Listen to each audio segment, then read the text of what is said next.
with David Flitcroft, the Bury manager. Well, congratulations, first of all, Flicker, but you were made to work hard for that when your team.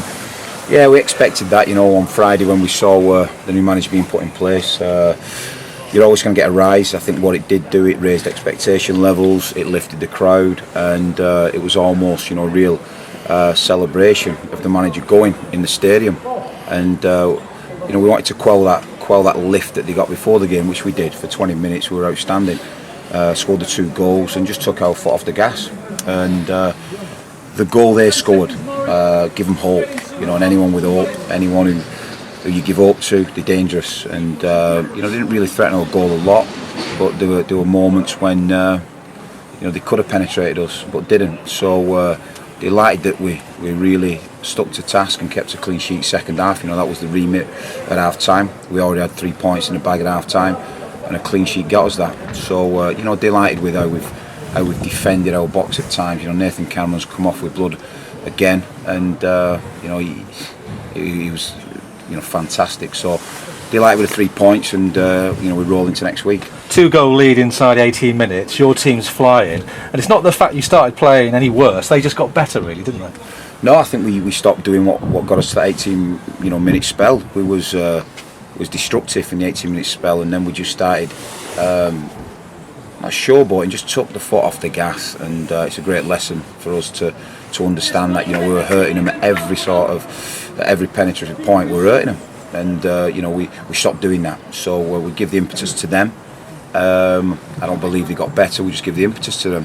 But like I said, it really stirred the crowd, stirred the team, and give them a lift. So we've got to be ruthless in our pursuit for 3 points, and we have done over the 90 minutes. You had to battle with the crowd as much as the team today, real hostile crowd here. But do you think a little bit of complacency crept in from your players? You're playing a team that are struggling?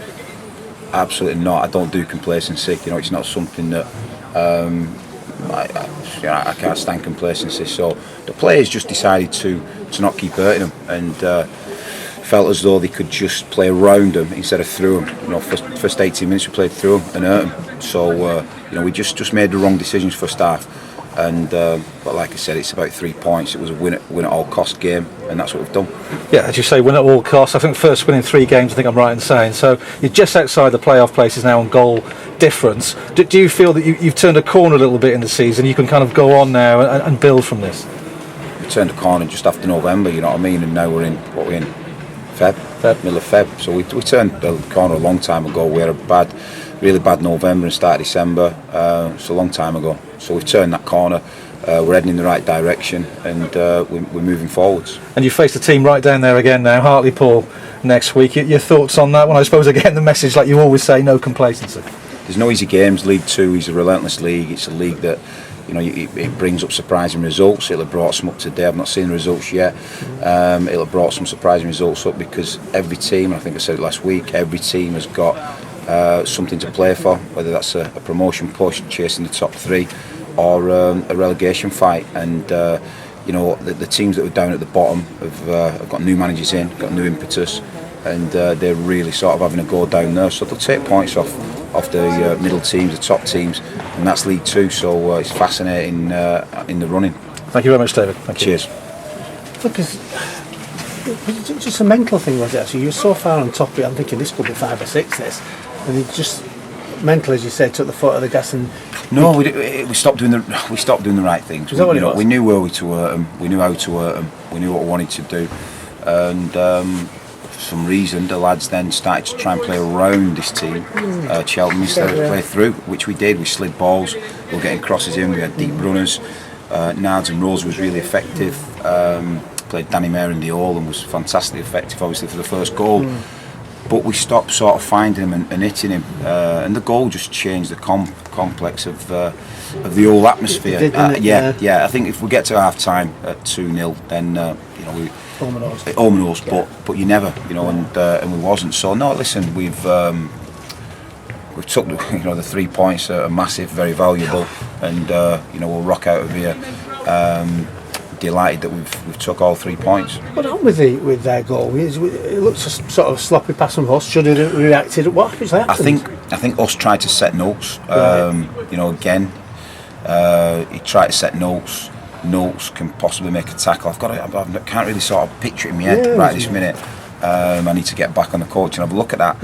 And we've just took our focus for that quarter of a second off, and then we're open. You've got your centre half, out on the floor, and we've took our focus just in that one moment. And it's a decent finish from the kid. He's got it, slipped, but we're all out of shape at that point. So it's a goal against, but delighted with the 2 goals we scored. Absolutely, and just going back to that, then they score.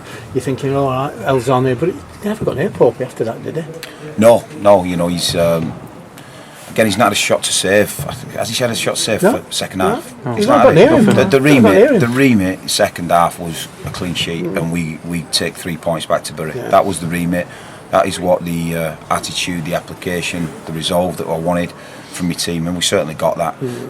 So did the huff and puff probably, but my team displayed the other side of football that I absolutely adore. Just saying, on Tuesday, if you beat these down here, you've got your 5 points out of the 3 games with the 2 away games. So you're on par again, aren't you? Now? Yeah, we've put the Stevenage game to bed, and it was a tough one to take for a team that offered so little, and got so much out of the game. Really, 1 point from us. It was a difficult one. But we regrouped and we told them, I said after the game, I think to you guys, that 4 points makes it a productive week, which it has been. So, fantastic. We've had to travel. We've travelled down this morning. Lads, that was a long, 48 hours to Stevenage trip. Wow, 48 hours. The lads put a shift in down there. So they've had a tough week in terms of travelling and getting that right. And preparation again has been good.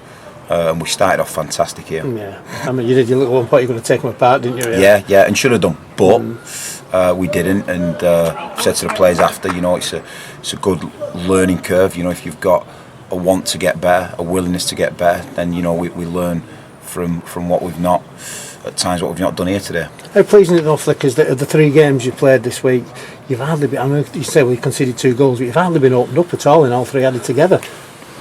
No, the structure's all right, Keith. The structure of the team's good. Teams aren't really crossing balls against us. They're not centrally attacking. And the 2 goals has really pleased me, because of late we've just struggled to find that sort of goal edge. I'm delighted for Rosie, and he's deserved his goal over the last 2 games. He's really deserved that goal, and Danny Mayer back on it. So fantastic. He's chipped in with good league goals, and again you see the importance of Danny when he's driving through the middle of the pitch and just slides it in. There was a composure to him, a calmness, where he's been a bit sort of rash lately and making some crazy decisions. He was just cool head, wasn't he? So delighted for the 2 lads, but like I said, Nathan Cameron led an incredible second half performance tonight.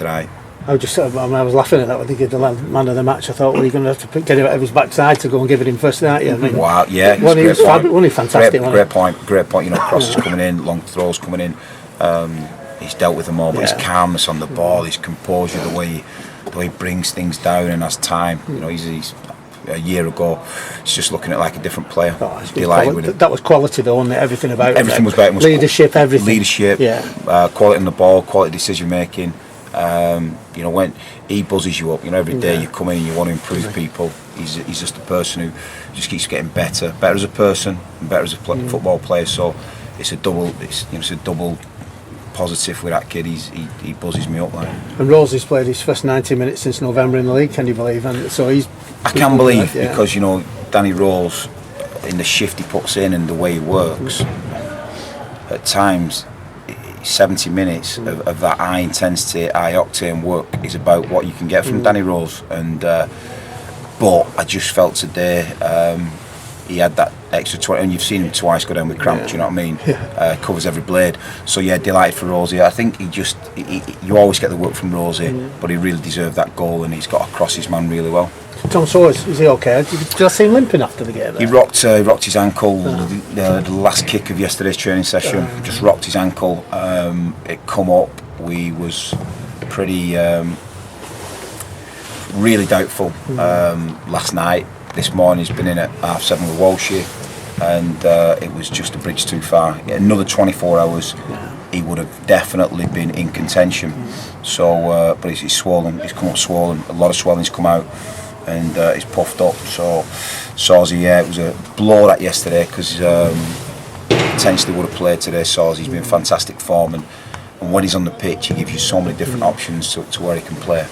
Does that mean you travelled down last night because he was here today, wasn't he? So No, I've travelled down this morning. Oh, right, okay, so he came with the team just to. He's come with a team, yeah. He's come with a team. Al Arab's come with a team, and Louis come with a team. You know, and they were on the pitch after, weren't they? You know, with the fans and with the players. So they're a big part of what we do. And you know, sometimes I'll go to them and ask their opinion, see what they're seeing, because the group knows each other now, and they've travelled down with us. Yeah, I mean, like you said, it's an excellent haul of points now, and good to get back to the JD Stadium and have another go at Hartlepool. With regards to that side, I mean, they've obviously got a manager who wants to get them out of the bottom too, and they're trying to get out of there. Do they pose a difficult proposition as a result? Or? Absolutely. Yeah, you know, Ronnie Moore's team I've played. When I was a player against Ronnie Moore's team, one thing you get from a Ronnie Moore team, they don't lie down. They keep going. And he'll have them organised and functional. So, we're expecting one hell of a battle, and I'll get my lads ready for that. We've got a week to prepare now, and like I said, it's important what we do over Sunday, Monday now, because these lads have sacrificed everything over the last sort of week. I've had them in a lot. We've gone through a lot of work, and They like I said, Wednesday, Thursday they're out on the feet. Tuesday, you're looking at 22 hours. Stevenage situation, when you get a late night like that, you're looking at 22 hours where you're not sleeping for. So they've recovered, and like I said, we looked a bit leggy back end of the second half, but first half I was delighted with the start. Yeah, I was going to say, you can't be frustrated to ever get 3 points, can you? Really, the only frustrating you've not boosted your goal difference, because it felt like at one point you were going to get a sack full, didn't it? Is that going to be significant at the end of the season? You think? I don't think so. You're looking at that. Point difference. Not now. I don't mean today. I mean, like, it's goal difference going to play. I don't think it will. But you never know, dear. I've not got that crystal ball to look far ahead. But it's something. I want a goal difference that is obviously positive, and usually if you're in around the top 7 and you're climbing, it usually is. Plymouth's got a real positive one. They've scored a lot of goals. They've got a real positive one. But certainly with Popey coming in, we're a lot more difficult to score against, and the structure of the team's good. So that is the real last bit now, scoring goals and making sure we're. But with Rosie and Danny Mayer back in scoring goals, sometimes it just takes one opportunity that Danny scored there just to get him feeling right again. You wouldn't put it past him to go on a bit of a run, would you, Rosie, with that sort of You wouldn't. Every striker needs them. I don't. The best in the world. They need goals. It's what makes them tick. It's what makes Danny Rose tick. Alan Hope, Ryan Lord, Daniel Nardiello. It's what makes them. Winning games. I was all about winning games as a player, but strikers, they want to win games, but they want to score. It's just something that's innate in them from when they're young, and our strikes are no different. So I'm delighted for him emotionally to get that goal. Okay. Right. Well, we